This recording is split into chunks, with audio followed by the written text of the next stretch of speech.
माननीय श्री उपेंद्र कुशवाहा जी, 4 मिनट।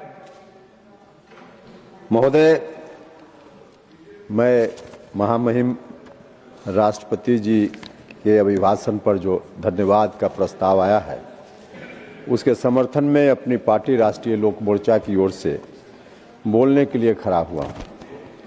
समय तो बहुत कम है, इसलिए बगैर किसी भूमिका के मैं 1-2 सुझाव, जो महत्वपूर्ण सुझाव है, सरकार के समक्ष रखना चाहता हूँ। महोदय, महामहिम ने अपने भाषण में इन शब्दों को, इन पंक्तियों को उद्धृत किया है।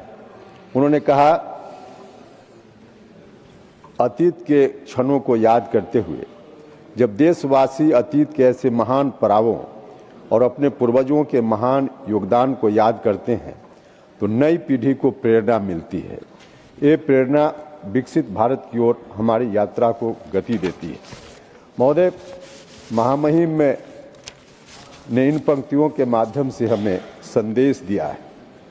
हम जब विकसित भारत की बात करते हैं, विकसित भारत की ओर प्रस्थान की बात करते हैं और इस संदर्भ में अपने अतीत को याद करते हैं, तो हमें स्वाभाविक रूप से इतिहास का वह कालखंड, हम जहां भारत को ले जाना चाहते हैं, हमारे प्रधानमंत्री जी जहां भारत को ले जाना चाहते हैं, हम इसको जब अतीत के आईना से देखते हैं तो हमें भारत का वह कालखंड याद आता है जब इस देश को स्वर्ण काल कहा जाता था।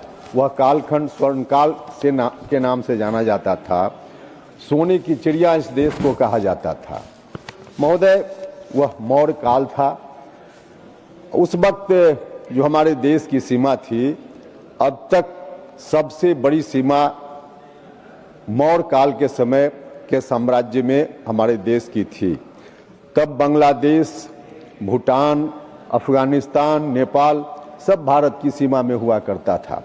महोदय, उस समय जो प्रतीक चिन्ह अतीत के रूप में हमारे सामने है, हम जब इतिहास के कालखंडों को याद करके उससे प्रेरणा लेने की बात करते हैं तो उनको हम भी स्मरण उनका करें और आने वाली पीढ़ी भी उनका स्मरण करे।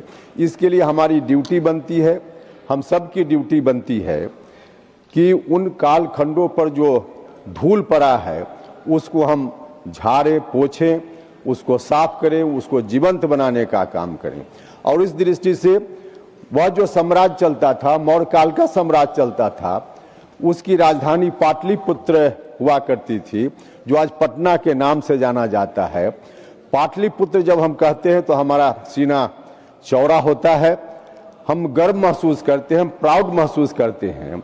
इसलिए हम सरकार से आग्रह करना चाहते हैं कि कालखंड में, कालांतर में, जो शुरुआत में उस समय साम्राज्य जब मौर्य का था, तब जो पाटलिपुत्र नाम से वह राजधानी जानी जाती थी, उस राजधानी का नाम बाद में पटना हो गया। पटना का नाम बदल करके फिर से पाटलिपुत्र किया जाना चाहिए। सरकार से को मैं यह सुझाव देना चाहता हूं। महोदय, यह संभव है, इसलिए भी संभव है कि देश में कई शहरों के, महानगरों के नाम बदले गए हैं, जिसमें कलकत्ता का नाम कोलकाता, उड़ीसा का नाम उड़ीसा, बंबई का नाम मुंबई जब हो सकता है तो पटना का नाम पाटलिपुत्र क्यों नहीं हो सकता है। इसलिए मैं सरकार से आग्रह करना चाहता हूं कि पटना का नाम पाटलिपुत्र किया जाए, ताकि अतीत का जो वह क्षण था उसको हम महसूस करें और उसको महसूस करते हुए हम नए भारत के निर्माण की ओर प्रस्थान करें। तो यह मैं सरकार से सुझाव देना चाहता हूं।